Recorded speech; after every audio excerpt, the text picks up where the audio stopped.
हाँ, तो ये चैप्टर आज अपना जो चैप्टर नंबर 4 आपकी हिस्ट्री की फर्स्ट बुक का कंप्लीट हो जाएगा। बहुत ही धुआंधार तरीके से इसको अपन ने कंप्लीट किया है और इसके साथ में ही आपने नोट्स भी मेरे साथ के साथ बना लिए होंगे। ठीक है, आज ये बुक अपनी कंप्लीट हो जाएगी। इसके साथ में एक कल तो आपके इस चैप्टर का टेस्ट है, चैप्टर नंबर 4 का, और संडे को मॉर्निंग में जल्दी रख देंगे। टाइम और बता दूँगा क्या टाइम रहने वाला है। ज़बरदस्त तरीके से पूरी बुक का बहुत ही बड़ा टेस्ट होगा, मेगा टेस्ट 1 to 4 चैप्टर, चारों चैप्टर मिला के बहुत अच्छी तैयारी कर लेना और ज़बरदस्त तरीके से अपनी पूरी परफॉर्मेंस को चेक करने के लिए ज़रूर आना है। सभी को लाइव टेस्ट होगा जैसा कि आप सबको पता है। आज के क्वेश्चन भी बहुत इंपॉर्टेंट है, ज़्यादा बड़े क्वेश्चन नहीं, छोटे छोटे क्वेश्चन है और यहाँ से सिलेक्टेड क्वेश्चन मैंने लिए हैं। 2-2 नंबर के क्वेश्चन यहाँ से पक्का आप क्या सकते हैं। बड़े ईजी भी क्वेश्चन है कि बौद्ध मूर्तिकला की प्रतीकात्मक पद्धति क्या थी, इन प्रतीकों को समझ पाना एक दुष्कर कार्य क्यों था, what was the symbolism in Buddhism architecture, why was the interpretation of these symbols considered as a complex task. मतलब जो बौद्ध मूर्तिकला थी उनकी प्रतीकात्मक पद्धति क्या थी, पहली बात तो ये। दूसरी बात, उनको समझ पाना इतना मुश्किल क्यों था इतिहासकारों के द्वारा। तो सीधी सी बात है, होता क्या था कि बौद्ध की जो मूर्ति पहले बनाते नहीं थे, इंसान के तौर पे तो मूर्ति बनाते नहीं थे, बस ऐसे ही कुछ सिंबल जैसे कि पेड़ के नीचे बता दिया, एक पेड़ बना दिया, तो पेड़ के नीचे क्या था, पेड़ का कैसे डेवलपमेंट हुआ था, अपन जड़ से लेके बीज से लेके पूरा डेवलपमेंट देखें क्या देखें, मतलब कुछ अंदाज़ा नहीं था। इसलिए सब आइडियाज़ लगाए गए हैं इतिहासकारों के द्वारा कि बौद्ध मूर्तिकला की मूर्तियों को स्पष्ट रूप से समझ पाना एक दुष्कर कार्य था। इसलिए था क्योंकि इतिहासकार केवल इस बात का अनुमान लगा सकता था कि मूर्ति बनाते समय जो मूर्तिकार था उसका दृष्टिकोण क्या था, भाई उसका क्या नज़रिया था, ये अपन अंदाज़ा लगा सकते हैं। क्योंकि एज इट इज़ बुद्ध की मूर्ति तो है नहीं, बस उसकी एज इट इज़ इंसान की तरह मूर्ति नहीं बनी, बस अंदाज़ा लगा सकते हैं अपन कि उसका क्या दृष्टिकोण होता होगा। इतिहासकारों के अनुमान के अनुसार आरंभिक मूर्तिकारों ने महात्मा बुद्ध को मनुष्य के रूप में न दिखाकर उन्हें केवल प्रतीकों के माध्यम से प्रकट किया था। सिंबल, कुछ ऐसे सिंबल बना दिए, कभी पेड़ का चिन्ह बना दिया, जैसे जैसे अकॉर्डिंग टू वो सब सिर्फ सिंबल यूज़ किया है, न कि पूरी मूर्ति जैसे इंसान की ह्यूमन बीइंग की जो होती है वैसे नहीं दिखाया। इसलिए ये कॉम्प्लेक्स टास्क था। ठीक है, तो यानी कि the understand the sculpture of Buddhist are because in order of understand such symbols historians had familiar themselves with the traditions of those who produced these works of art. Many earlier sculpture did not show the Buddha in human form instead, or they show his presence those symbols. इसलिए इसको through symbols के माध्यम से इनको समझाया गया है। आगे कंटिन्यू है ना कि चित्र में दिखाए गए रिक्त स्थान को इतिहासकार बुद्ध की इस ध्यान अवस्था के रूप में बताते हैं। अब बीच में कहीं पर डायग्राम में खाली जगह छोड़ी हुई है, तो ऐसा अंदाज़ा लगाया जा रहा है कि शायद ये ध्यान मुद्रा होगी, जिस टाइम में बिल्कुल कुछ नहीं बोलते होंगे, बिल्कुल ध्यान मुद्रा मतलब सिर्फ अंदाज़ा लगा सकते हैं अपन, क्योंकि ध्यान की महादशा में अंतर में रिक्तता की अनुभूति होती है ऐसा लगता है। और स्तूप को महापरिनिर्वाण की दशा के रूप में व्याख्यात किया गया है। जो स्तूप बनाए गए थे उनको कह दिया साहब जब इनको बुद्ध को महापरिनिर्वाण हुआ था। ठीक है, ऐसा मान लीजिए कि इनको जब महापरिनिर्वाण का मतलब एक तरीके से ईसा मोह छोड़ के निकल जाना तब हुआ था, तब उसकी व्याख्या की गई है। ये मान सकते हैं कि वो चलो स्तूप के अंदर उसका सिंबल है, यानी कि पूरी विराट में समा जाना। महापरिनिर्वाण का क्या अर्थ है, विराट में समा जाना, पूरे विराट में समा गए जैसा, ऐसा अंदाज़ा लगा रहे हैं। जिसके अनुसार फिर बताया था चक्र को बुद्ध द्वारा सारनाथ में दिए गए पहले प्रवचन का प्रतीक माना जा रहा है कि पहला प्रवचन दिया होगा जब उस चक्र का मतलब यह है। और जिसके अनुसार यहीं से बौद्ध धर्म के प्रचार प्रसार का चक्र घुमा होगा। फिर दिखाया पेड़ को, तो पेड़ का अर्थ मात्र पेड़ के रूप में नहीं देख सकते अपन, बल्कि वह बीज की पूर्ण परिपक्वता का प्रतीक है। पूर्ण पक्का होगा बीज तब जाके पेड़ बना होगा। अब पेड़ से अपन क्या अंदाज़ा लगा सकते हैं, एक बीज जिसकी संभावना वृक्ष बनने की है वह अपनी पूर्णता को प्राप्त हुआ। भाई एक बीज कब, पहले तो पौधा बनता है, बड़ा होता पेड़ बनता है। तो इस प्रकार से जो है बुद्ध अपने जीवन में संपूर्णता को प्राप्त हुए होंगे, ऐसा अपन अंदाज़ा लगा रहे हैं कि एक बीज से शुरुआत हुई होगी और पेड़ बन गए, मतलब अपनी संपूर्णता, उनको जो कंप्लीट जो उनको लाइफ में चाहिए था वो अचीव हो गया। तो ये सब अंदाजे लगा रहे हैं। क्या क्या, पहली बात तो ये कि इनकी मूर्ति नहीं थी, सिर्फ सिंबल यानी कि प्रतीकों के द्वारा, सिंबल्स के द्वारा इनको दिखाया गया था पहली बात। दूसरी बात, सिंबल में क्या क्या दिखाया, पहले तो खाली जगह छोड़ रखी थी, रिक्त स्थान, फिल द ब्लैंक्स, तो अपने अंदाज़ा लगा लिया चलो ध्यान की मुद्रा में होंगे वो। ठीक है, मेडिटेशन कर रहे होंगे, ऐसा अपने अंदाज़ा लगा लिया। दूसरा हो गया। फिर सेकंड है वो दिखाया इन्होंने महापरिनिर्वाण। इसका मतलब जो है अपन ने कह दिया कि जब ये महापरिनिर्वाण थे, इनका मतलब हो गया स्तूपों को दिखा दिया महापरिनिर्वाण के अंदर कि जो स्तूप बनाए गए इनके ऊपर, इसका मतलब महापरिनिर्वाण हो गया। उनको उनकी याद के लिए ये बना दिया कि जब विराट में समा जाए, मतलब ऐसा मान लीजिए दुनिया से चले गए तो महापरिनिर्वाण हो गया, तो उसका उसका सिंबल बना दिया स्तूप, उसको इंडिकेट करने के लिए बना दिया स्तूप। ऐसे ही बनाया था चक्र, ठीक है। चक्र की अपन अगर बात करें तो चक्र का मतलब अपन ये समझते हैं कि इसके द्वारा सारनाथ में दिए गए जो पहला प्रवचन होगा वो चक्र होगा।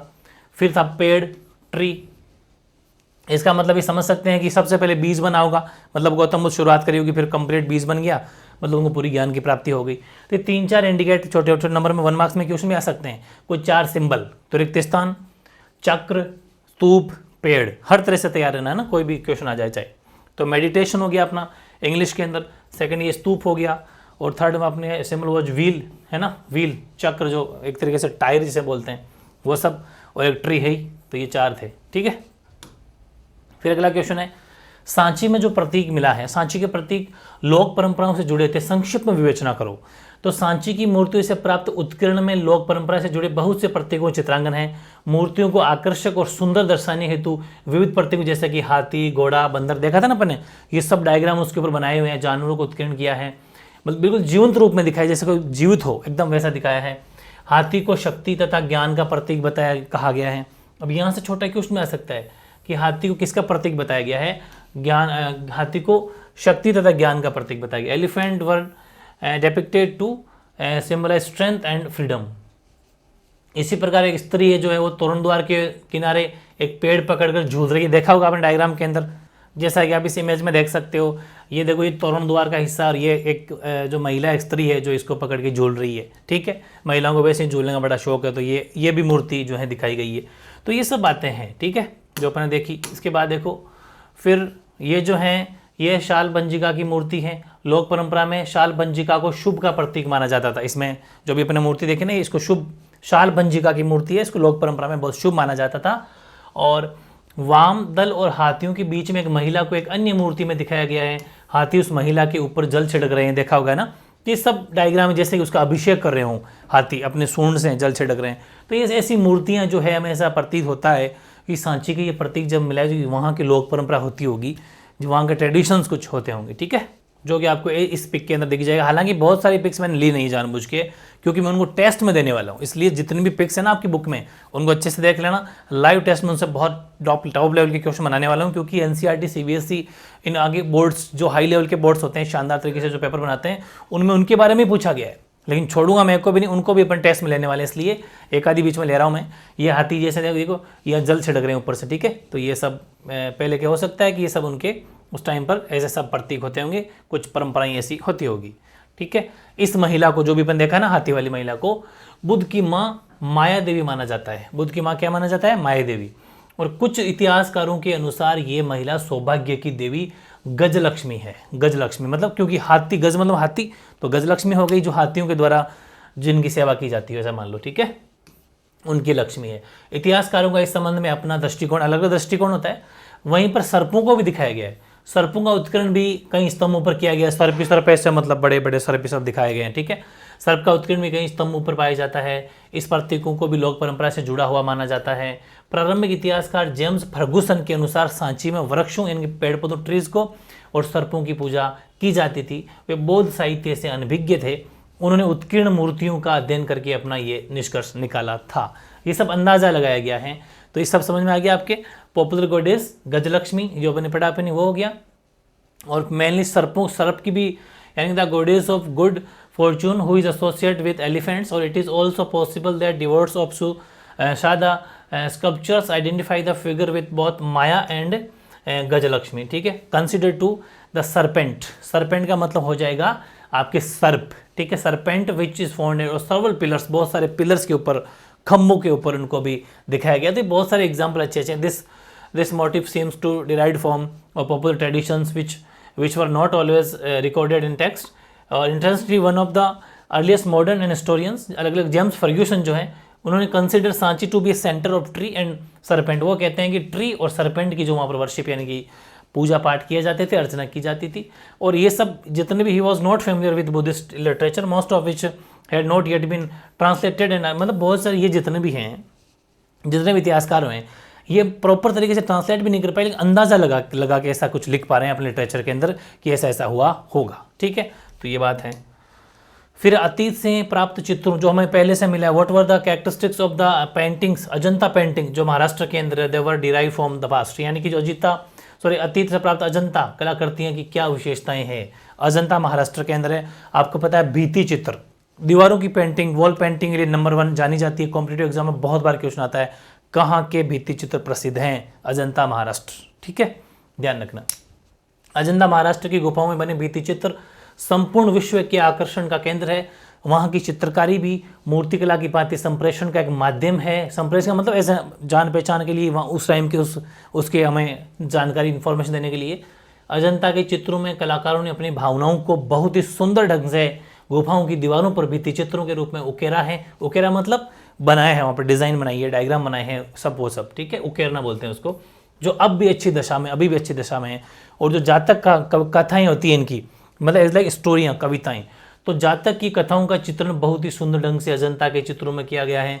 जिनमें एग्जाम्पल पूछे तो राज दरबार का चित्रण, ठीक है। अगर अपन एग्जाम्पल देखें, this include aspen country life, तो वो करली लाइफ वो हो जाएगी प्रोजेक्शंस। दूसरा बात शोभा यात्राएं, अच्छा इसमें नहीं है, man and women at work and festivals, this paintings are very attractive and lively, feeling of joy, excellent, happiness, ये सब हो जाएंगे इसमें ना। Have been expressed in such an efficient and lively manner that it seems would be come to life anytime.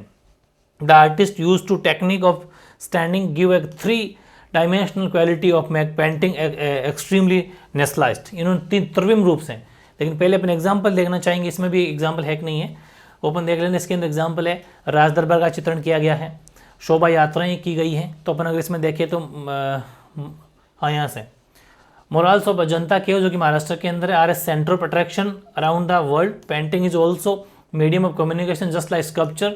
The artist have beautiful painting their ideas in the form of murals on the walls. Ajanta caves they are still an excellent condition, आज भी इस condition है। और the painting at Ajanta depict stories of the Jatakas, these include depiction of country life, बिल्कुल सही है, ये सब आ जाएंगे। राज दरबार का चित्रण है, शोभा यात्राएं हैं, त्योहारों का उत्सव है, बिल्कुल। Man and women at work, festivals, हाँ ये सब आ गए इसमें, ठीक है। ये देख रहा था मैं, इंग्लिश में पूरा प्रॉपर है। हाँ, पुरुष और महिलाओं का चित्रांकन भी है, मैन और फीमेल, सब कुछ हो गया। बहुत ही सुंदर ढंग से दिखाया गया है ये चित्र, बहुत ही सुंदर, और आज भी ऐसा लगता है सजीव, एकदम ऐसा लगता है हर्षोल्लास, उमंग, प्रसन्नता, प्रेम, ये सब लिख देना, हैप्पीनेस वगैरह, ये सब यहाँ की भावनाओं, व्यक्ति की कुशलता से, जीवनता से की गई है। लगता है कि चित्र बोलने ही वाले हैं, ऐसा लगता है बहुत ही शानदार पेंटिंग। तभी तो अजंता की जो गुफाओं में जो पेंटिंग की गई बहुत फेमस है, ऐसा लगता है बिल्कुल सजीव जैसे बोलने वाले हैं। कलाकारों ने त्रिविम रूप दिया है, त्रिविम रूप से चित्रित किया है। इसके लिए आप आभाभेद तकनीक का प्रयोग भी करने सजीवता प्रदान की गई है। देखो ये सब टेक्निक्स होती है। एक तो एग्जाम आएगा कि जो अजंता की जो गुफाएं हैं वो अजंता कहाँ पर है, तो महाराष्ट्र में, और किन की भित्ति चित्र फेमस है, अजंता महाराष्ट्र के। तीसरा क्वेश्चन आएगा इनकी जो शेप दी गई है वो एकविम, एक द्विविम, एक त्रिविम, तो त्रिविम रूप के अंदर चित्रित किया गया है। दूसरी बात जो टेक्निक यूज की गई है वो है आभाभेद तकनीक, उसका नाम क्या है, आभाभेद तकनीक, ठीक है। इसका भी जरूर ध्यान रखना। तो इसमें हो जाएगा 3-dimensional quality to make a paintings extremely naturalise, ठीक है। तो ये भी ध्यान रखना, आभा टेक्निक से इसके अंदर ये भी अपन को काम आने वाली है, ठीक है। ये रही use the technique of standing, हाँ द आर्टिस्ट यूज टू, हाँ शेडिंग, ये हो जाएगी इंग्लिश में हो जाएगी भाई, टेक्निक ऑफ शेडिंग, ठीक है, आभाभेद। फिर है बौद्ध मत में, नेक्स्ट क्वेश्चन है ये, बौद्ध मत में महायान के विकास का वर्णन कीजिए।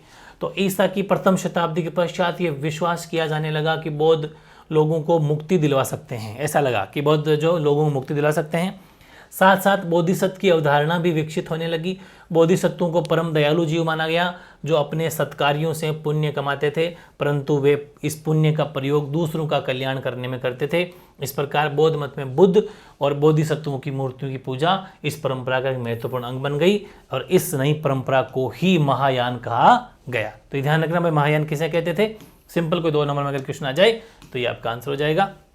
By the 1st century CE, it was believed that the Buddhist people were one of who could ensure salvation. Simultaneously, the concept of the Buddhist also developed. Buddhists were perceived as deeply compassionate beings who accumulated merit through their efforts, but used this not attain हो जाएगा निबान, ठीक है, and thereby abandoned the world but to help others. In this way, the worship of images of Buddha and Buddhist became an important part of this tradition, or this new way of thinking was called Mahayana, उसी को अपन महायान कहते हैं। 2 number में question अगर आ जाए तो कर लेना। फिर एक छोटा सा क्वेश्चन, हीनयान या थेरवाद से क्या मतलब है? तो पुरानी बौद्ध परंपरा के अनुयायी स्वयं को थेरवादी कहते थे। ये पुराने प्रतिष्ठित शिक्षकों के बताए रास्ते पर चलते थे, वो होते थे हीनयान या थेरवान। ठीक है, अपने आप को पहली बात तो ये कि ये जो पुरानी बौद्ध परंपरा को मानने वाले लोग हैं, पहली बात तो ये, और ये प्रतिष्ठित शिक्षकों के जो भी बातें बताई थी उनके रास्ते चलने वाले हैं। The followers of old Buddhist traditions describe themselves and के अपने आप क्या कहते थे? थेरवाद। और they followed the path of old respected teachers the Theras. ठीक है, जो भी इनके पुराने जो टीचर थे उनकी बातों पे चलते थे। फिर है पौराणिक हिंदू धर्म के उदय पर टिप्पणी करनी है। Right A note on emergence of early Hinduism. जो पौराणिक हिंदू धर्म है उसके बारे में थोड़ी अपन को बातें अगर पूछते 2 नंबर में कि हम पौराणिक हिंदू धर्म में कौन देवताओं को ज़्यादा मानते थे, ये सब। तो सभी धर्मों का सार क्या होता है कि आवागमन के चक्कर से छुटकारा पाना। हर कोई कहता है ना कि ये जो बार बार कहता है ना कि 84 लाख योनि में आपको प्रवेश करना पड़ेगा, तो इसका मतलब ये है कि सभी धर्म यही चाहते हैं कि यार ये आवागमन मिट जाए। बस मनुष्य मिल गया, मनुष्य जीवन मिल गया, इसके बाद में आपको पता है आपको कभी कुछ जन्म लेना पड़ेगा, कभी कुछ जन्म, ऐसा कहते हैं। तो इसलिए आवागमन मिट जाए, बस एक अच्छा कहते हैं ना कि मोक्ष मिल जाए, इसलिए हर कोई प्रयास करता है, हर धर्म छुटकारा पाना चाहता है और जन्म मरण से मुक्ति चाहता है। इसलिए बौद्ध धर्म की तरह मुक्तिदाता की कल्पना तथा इसी तरह के विश्वास और परंपराओं में भी पनप रहे थे, जिन्हें आज हिंदू धर्म के नाम से जानते हैं। ये सब बातें ठीक है। दूसरी बात, वैष्णव एवं शैव परंपराएं हिंदू धर्म की 2 मुख्य धाराएं हैं, वैष्णव और शैव। वैष्णव वह हिंदू परंपरा है जिसके आराध्य भगवान विष्णु है और शैव परंपरा के आराध्य देव भगवान शिव है। बहुत इंपॉर्टेंट, ठीक है। और इन आराध्य देवों की पूजा अर्चना को भक्ति कहा जाता है। क्या कहा जाता है? पूजा अर्चना को कहते हैं भक्ति। और भक्ति मार्ग के अनुयायी ईश्वर के प्रति सच्ची लगन और व्यक्ति पूजा पर बल देते हैं। ईश्वर और भक्त के बीच प्रेम और समर्पण का संबंध होता है। भक्त अपने आराध्य देव की पूजा उपासना को विशेष महत्व देता है। ये हिंदू धर्म की बातें हैं, इंग्लिश पढ़ने की जरूरत नहीं है, बहुत ईजी है, आपको समझ में ये बातें आ गई होगी। फिर अवतारवाद के उदाहरण क्या है? एग्जाम में क्वेश्चन आ सकता है कि what do you understand by concept of अवतारवाद या फिर इंcarnations। ठीक है, तो अवतारवाद की कॉन्सेप्ट अगर आपसे एग्जाम में पूछे तो आंसर क्या होगा कि वैष्णववाद में 10 अवतारों की कल्पना की गई है। ये माना जाता है कि पापियों के बढ़ते प्रभाव के कारण जब संसार में अराजकता, अव्यवस्था और विनाश की स्थिति आ जाती थी, तब विश्व की रक्षा के लिए भगवान अलग अलग रूपों में अवतार लेते थे। और संभवतः हालांकि सुना होगा आपने कि विष्णु जी का अवतार हैं, ठीक है, वैसे ही अवतार लेते थे। और संभवतः पृथक अवतार देश के भिन्न भिन्न भागों में लोकप्रिय भी थे। और इन समस्त स्थानीय देवताओं को विष्णु का रूप मान लेना एकीकृत धार्मिक परंपरा के निर्माण का एक महत्वपूर्ण तरीका था। ठीक है, ये होता अवतार कि धरती के ऊपर बहुत कलयुग आ चुका है, पाप फैल चुका है, तो अब क्या होगा कि भगवान खुद साक्षात धरती पे आ नहीं सकते, अपने अवतार को भेजेंगे, एक दूत को भेजेंगे जो सबकी हेल्प करेगा। ये सब बातें हैं, तो उन्हें बोलते हैं अवतार। ठीक है, तो काफ़ी इजी क्वेश्चन है। वैष्णववाद में अनेक अवतारों के इर्द गिर्द पूजा पद्धतियां विकसित हुई। In the case of Vaishnava the cults developed around the various avatars और इंcarnations ऑफ द डेटी। क्या हुई थी, कौन कौन सी एग्जाम्पल से बताना है कि वैष्णववाद में कई अवतारों को मूर्तियों के रूप में दिखाया गया। कई अवतारों को तो मूर्तियां भी बना दी कि ये अवतार थे उनके, और ये देख लो मूर्ति, ठीक है, मूर्ति रूप में दिखा दिया। और अन्य देवताओं की मूर्तियों का भी निर्माण हुआ। शिव को उनके प्रतीक लिंग के रूप में बताया जाता है। शिव की मूर्ति नहीं होती, शिवलिंग को अपन पूजते हैं, परंतु उन्हें कई बार मनुष्य के रूप में भी दिखाया गया है। ऐसे बात नहीं है कि भाई शिव जी के शिवलिंग की पूजा होती है, शिव जी की मूर्ति भी है, आपने देखा होगा, ठीक है, तो मनुष्य के रूप में भी दिखाया गया है। ये समस्त चित्रण देवताओं से जुड़ी हुई मिश्रित अवधारणाओं पर आधारित थे। उनकी विशेषताओं और प्रतीकों को उनके शिरोवस्त्र, आभूषण, आयुध, जानते हैं ना, हथियार और हाथ में धारण किए हुए, देखते जैसे लक्ष्मी जी के हाथ में भी है, माँ सरस्वती के भी, सबके अलग अलग हाथों में हथियार भी है या फिर आभूषण है। और दूसरी बात, बैठने की शैली, ठीक है, कोई किसी के ऊपर बैठा है, कोई लड्डू पे बैठा है, तो कोई क्या बोलते हैं चूहे पे बैठे हैं, तो ये सब के अपने अपने वो बैठने की शैली भी हैं, अलग अलग तरह का, वो सब बातें अपन ने देखी थी। तो ये है वैष्णववाद में अनेक अवतार कौन कौन से थे, तो अपन ने देख लिया। In Vaishnavism many incarnation represented in a sculpture, idols of other deities were also made. Shiva for instance was symbolized by लिंग, शिव के लिए तो लिंग होता, और although he was occasionally represented in human form, हाँ बिल्कुल ऐसी बात नहीं है, सिर्फ लिंग ही हो, ह्यूमन बीइंग की तरह मूर्ति बनाई जाती थी। All such representations depicted a complex set of ideas about the deities and their attributes through symbols such as headdresses, हाँ बिल्कुल, ornaments, ठीक, आयुध जिसको अपन weapons और ये कह सकते हैं, और spacious objects deities hold in their hands अपने हाथ में पकड़ के रखते हैं, एंड एरिड how they are seated etcetera, बैठने का तरीका भी जो इनका, उससे भी भगवान की या देवताओं की पहचान होती है। नेक्स्ट है प्रारंभिक मंदिरों की विशेषताओं का वर्णन कीजिए। Describe the characteristics of early temples, पहले टेम्पल या मंदिर कैसे हुआ करते थे। क्वेश्चन बहुत बढ़िया, आज के छोटे छोटे क्वेश्चन है, बहुत इंपॉर्टेंट है कि शुरू के मंदिर एक चौकोर कमरे के रूप में होते थे जिन्हें गर्भगृह कहा जाता है। क्या कहा जाता है? गर्भगृह कहा जाता था। इनमें एक दरवाजे से उपासक मूर्ति की पूजा करने के लिए भीतर प्रविष्ट हो सकता था, आराम से एक जना अंदर जा सकता था। The early temples was small square room called the garbhagriha with a single doorway for the worshipper in the enter and offer worship to the image. धीरे धीरे गर्भगृह के ऊपर एक ऊंचा ढांचा बनाया जाने लगा जिसे हम शिखर कह सकते हैं। Gradually a tall structure known as shikhara was built over the central shrine. फिर मंदिर की दीवारों पर प्राय भित्ति चित्र, दीवारों के ऊपर डिजाइन चित्र बनाए जाते थे।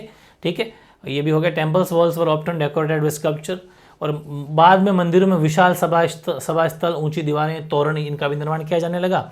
यानी कि later temples became far more elaborate with assembly halls, huge walls and gateway, और कुछ पहाड़ियों को काट कर कुछ गुफा मंदिर बनाए जाते थे। Some of these temples were hollowed out use rocks and artificial caves, ये भी बनाए। ये पहले के तरीके हैं, पहाड़ियों काट के भी बना दिए जाते थे। अंदर से वो जो अपने पहले पढ़ लिया गर्भगृह बनाए जाते थे, ये सब उनकी हाइट के ऊपर भी चित्र, सब कुछ अपन देख लिया। ठीक है, तो 4-5 विशेषताएं आप लिख सकते हो पहले के मंदिरों की। फिर है 19वीं शताब्दी के यूरोपीय विद्वान यूनानी शैली से प्रभावित भारतीय मूर्तियों से क्यों प्रभावित हुए? भारतीय मूर्तियां उनको इतनी अच्छी क्यों लगी? Why were the 19th century European scholars influenced by Indian sculpture, influenced by the Greek style? ठीक है, तो देखो 19वीं शताब्दी के यूरोपीय विद्वानों ने मूर्तियों की तुलना प्राचीन यूनान की कला परंपरा से की है, कंपैरिजन किया उन्होंने। वे बुद्ध और बोधिसत्वों की मूर्तियों की खोज से काफ़ी उत्साहित हुए। इसका कारण ये था कि मूर्तियाँ यूनानी मूर्ति कला से प्रभावित थी। ये है मेन चीज़। यूनानी, ऐसा मान लो कि स्कल्पचर उन्हीं के द्वारा ये बनाई गई थी, तो उनकी डिज़ाइन को यहाँ फॉलो किया गया था।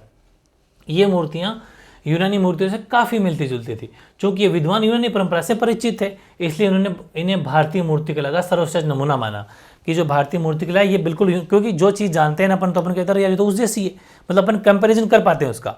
जिसका हम जानते ही नहीं तो फिर कंपैरिजन अपन करेंगे कैसे? ठीक है, तो इन्होंने वो यूनानी जैसी ये मूर्तियाँ देखी तो इनको यूनान की बेसी लगी, तो इन्होंने कंपैरिजन किया कि यार ये तो बिल्कुल नमूना है एक तरीके से, मतलब भारतीय मूर्तिकला का सर्वश्रेष्ठ नमूना जो है हम देख सकते हैं। यानी कि best example of early Indian art हम कह सकते हैं इसको। ठीक है, 19वीं सेंचुरी की बात है ये। कृत्रिम गुफाएं बनाने की परंपरा का वर्णन कीजिए। Explain the tradition of making artificial caves. कृत्रिम गुफाएं, प्राचीन काल में कुछ मंदिर पहाड़ियों को काट कर, खोखला कर कृत्रिम गुफाओं के रूप में बनाए जाते थे। बिल्कुल खोखला करके काट के कृत्रिम गुफाएं जो होती है, कृत्रिम गुफाएं बनाने की परंपरा काफ़ी प्राचीन थी, बहुत पुरानी थी। सबसे प्राचीन गुफाएं ईसा पूर्व 3री सदी में अशोक के आदेश से बराबर, यानी कि बिहार की पहाड़ियों में आजीविक संप्रदाय के संतों के लिए बनाई गई। सबसे इंपॉर्टेंट क्वेश्चन यहीं से बन गया, एग्जाम में क्वेश्चन ये आएगा कि सबसे पहली, यहाँ से क्वेश्चन तैयार हो जाएगा, सबसे पहली प्राचीन कृत्रिम गुफाएं ईसा पूर्व 3री सदी में अशोक के उपदेश के बराबर, यानी बिहार की जो पहाड़ियाँ हैं उसमें आजीविका संप्रदाय, आजीविक संप्रदाय यानी आजीविक सेक्ट के संतों के लिए बनाई गई थी। कृत्रिम गुफा बनाने का सबसे विकसित रूप हमें 8वीं शताब्दी 8th सेंचुरी के अंदर कैलाशनाथ के मंदिर में दिखाई देता है। इसे पूरी पहाड़ी काट कर, जो कैलाशनाथ का मंदिर है उसको पूरा का पूरे मंदिर को पहाड़ी को काट के बनाया गया है, बहुत ही शानदार तरीके से। तो हालांकि मैं आपको जब लाइव टेस्ट लूँगा उसमें दिखा दूंगा उसको, वहाँ से क्वेश्चन में पूछ सकता हूँ आपसे, तैयार है ना।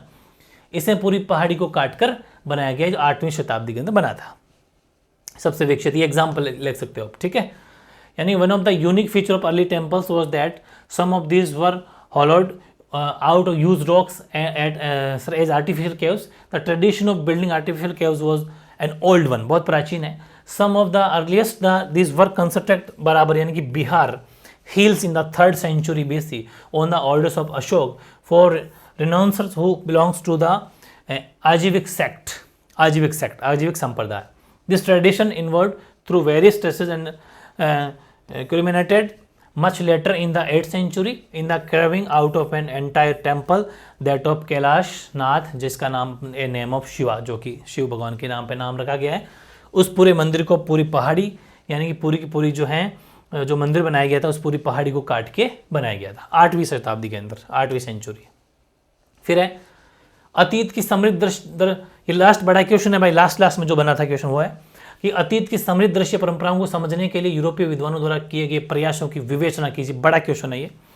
Discuss the efforts made by European scholars to understand the rich visual traditions of the past. उसमें 3-4 हेडिंग से अपन इसका आंसर पूरा करेंगे। पहला, अतीत की समृद्ध दृश्य परंपराओं को समझने का प्रयास, कैसे कैसे उन्होंने किया। आपके लास्ट क्वेश्चन हो जाएगा बुक का कि अतीत की समृद्ध दृश्य परंपराएं ईंट और पत्थर से निर्मित स्थापत्य कला, मूर्तिकला, चित्रकला के रूप में हमारे सामने आई है। इनमें से कुछ कलाकृतियां नष्ट हो गई हैं, परंतु जो बची हैं और जो संरक्षित हैं वे हमें इन सुंदर कलाकृतियों के निर्माताओं, कलाकारों, मूर्तिकारों, राजगीरों और वास्तुकारों के दृष्टिकोण से परिचित कराती है। परंतु उनके दृष्टिकोण को समझना ईजी नहीं, इतना सरल नहीं है। हम कभी भी ये पूर्ण बात से नहीं समझ सकते कि इन प्रतिकृतियों को देखने और पूजने वाले लोगों के लिए इनका क्या महत्व था। मतलब ये है, वैसे भी इतिहास की खूब सारी बातें सिर्फ अनुमान के आधार के ऊपर होती है। तो यहाँ पर भी हम कंप्लीटली ये नहीं कह सकते कि जो भी अपन डिज़ाइन देख रहे हैं, जो भी ये सिंबल से प्रतीक देख रहे हैं वो एज इट इज हम जो कह रहे हैं वही है, लेकिन बस अंदाज़ा लगा सकते हैं कि हाँ ऐसा कुछ हुआ होगा। ठीक है। Attempt to understand the rich visual tradition of the past. तो देखो, a glimpse of the rich usual traditions that exist in the past is expressed in brick and stone architecture, sculpture and painting, but much has been destroyed and lost over the centuries. Nevertheless, what remains and has been preserved convey a sense of vision of the artist sculpture. ठीक है, masons and architect created these sculpture works, but it is not always easy to understand what they wanted to convey. Easy नहीं है, we can never completely understand what these images meant to people who saw them and wanted them. ठीक है, ये चीज़ें अपन देखी, ये इतना easy भी नहीं था, बस उनका जो नज़रिया दृष्टिकोण था उसको अपन अंदाज़ा लगा सके। ये बात इतनी ईजी नहीं थी, बस ठीक है अपन इसका थोड़ा आइडियाज़ यहाँ से ले सकते हैं। फिर यूरोपीय विद्वानों के क्या क्या प्रयास थे। ठीक है, तो 19वीं शताब्दी में यूरोपीय विद्वानों ने जब देवी देवताओं की मूर्तियां देखी तो वे उनकी पृष्ठभूमि और महत्व को नहीं समझ पाए। कई सिरों वाली, कई बहुत ज़्यादा सिर है, कभी किसी के तो 8-8, 10-10 हाथ हैं। तो ये सोचा कि ऐसे तो कैसे हो सकता है, जिनके कई सिर हो, कई हाथों वाली या मनुष्य और जानवर के रूपों को मिलाकर बनाई गई मूर्तियाँ उन्हें खराब लगती थी और कई बार उन्हें इन मूर्तियों से घृणा भी होने लगती थी। ये क्या मूर्तियाँ होती होगी, सांप ऊपर है, कहीं हाथी ऊपर जल चढ़, कैसे पॉसिबल हो सकता होगा, इतना बड़ा जीव से कैसे मतलब रह सकते हैं, ये सब बातें थी। ठीक है, यानी कि एफर्ट्स ऑफ यूरोपियन स्कॉलर्स। तो in the 19th century European scholars first saw some of the sculpture of god and goddess, भगवान और देवताएं और देवियाँ, देव और देवियाँ दोनों मान लो। They could not understand what these were about, वो इनके बारे में नहीं जान पाए थे कि मामला क्या है। Sometime they were horrified but what seem to them ग्रोस्ट्री figures with multiple arms and heads, बहुत ज़्यादा हाथ और जो उनके जो सिर थे। तो combination of human and animals form, कुछ में तो जानवरों को दिखाया गया जैसे कि सांप है, हाथी है, ये सब। फिर है प्राचीन यूनान कला की परंपरा की तुलना करना। फिर उन्होंने क्या करा कि जो प्राचीन यूनान की जो कला थी उसकी ट्रेडिशन से, परंपरा से तुलना करी कि इन प्रारंभिक यूरोपीय विद्वानों ने ऐसी विचित्र मूर्तियों का अभिप्राय समझने के लिए उनकी तुलना प्राचीन यूनान की जो कला थी ना उससे की। ये विद्वान यूनानी परंपरा से परिचित थे। इन्होंने सोचा कि अब करें तो क्या करें, तो इनकी जो पहले की जो यूनान परंपरा चला करती थी उन्होंने सोचा कि क्या पता उनसे मैच खा जाए, तो उनसे फिर मिला के देखा तो थोड़ा बहुत इनको समझ में आया। ठीक है, फिर है हालांकि वे प्रारंभिक भारतीय मूर्तिकला को यूनान की कला से निम्न स्तर का मानते थे, ये कहते थे उनसे तो ये निम्न स्तर की है, घटिया स्तर की है। फिर भी वे बुद्ध और बोधिसत्व की मूर्तियों की खोज से काफ़ी प्रोत्साहित हुए कि ये वाकई बहुत शानदार मूर्तियाँ हैं। इसका कारण ये था कि मूर्तियाँ यूनानी आदर्शों से प्रभावित थी, इसलिए ये मूर्तियाँ अधिकतर उत्तर पश्चिम के नगरों तक्षशिला और पेशावर मिली थी इनको, पेशावर पाकिस्तान। इन प्रदेशों में ईसा से 200 वर्ष पहले भारतीय यूनानी शासकों ने अपने राज्य स्थापित किए थे और ये मूर्तियाँ जो है यूनानी मूर्तियों से काफ़ी मिलती जुलती थी। चूँकि ये विद्वान यूनानी परंपरा से परिचित थे इसलिए इन्होंने भारतीय मूर्तिकला का सर्वश्रेष्ठ नमूना माना। ये तो रिपीट बात है, अभी जो पीछे पढ़ के आए थे ये भी इसी में लिख देंगे। और फिर है कलाकृतियों के महत्व को समझने के लिए लिखित ग्रंथों की जानकारी प्राप्त करना। ये सोचा कि अब कुछ ग्रंथ मिल जाए ना, getting information from written text to understand the importance of artefacts, तो हमें बोले ईजी हो जाएगा समझना। तो मूर्तियों के महत्व और संदर्भ को समझने के लिए कला के इतिहासकार प्राय लिखित ग्रंथों से जानकारी प्राप्त करते हैं। भारतीय मूर्तियों की यूनानी मूर्तियों से तुलना कर निष्कर्ष निकालने की अपेक्षा ये तरीका अधिक अच्छा है, परंतु ये बहुत सरल तरीका नहीं है, क्योंकि जो जिस लैंग्वेज में लिखा है उस लैंग्वेज का ट्रांसलेशन नहीं हो पाएगा। इतने पढ़े लिखे लोग नहीं थे तो बड़ा मुश्किल था। हालांकि तरीका अच्छा था, क्योंकि जो बातें लिखी होती है वो सही लिखी होती है, लेकिन वो फैक्ट इनको मिले नहीं उतना। तो art historians opted draw upon textual traditions to understand the meaning of sculptures. While this is certainly a far more efficient strategy that comparing Indian images with Greek statue, but it is not always easy to use. easily use नहीं कर पा सकते थे, क्योंकि मैंने translation भी करना पड़ता है, डिफरेंट लैंग्वेज में लिखा होता है ये चीज़ें।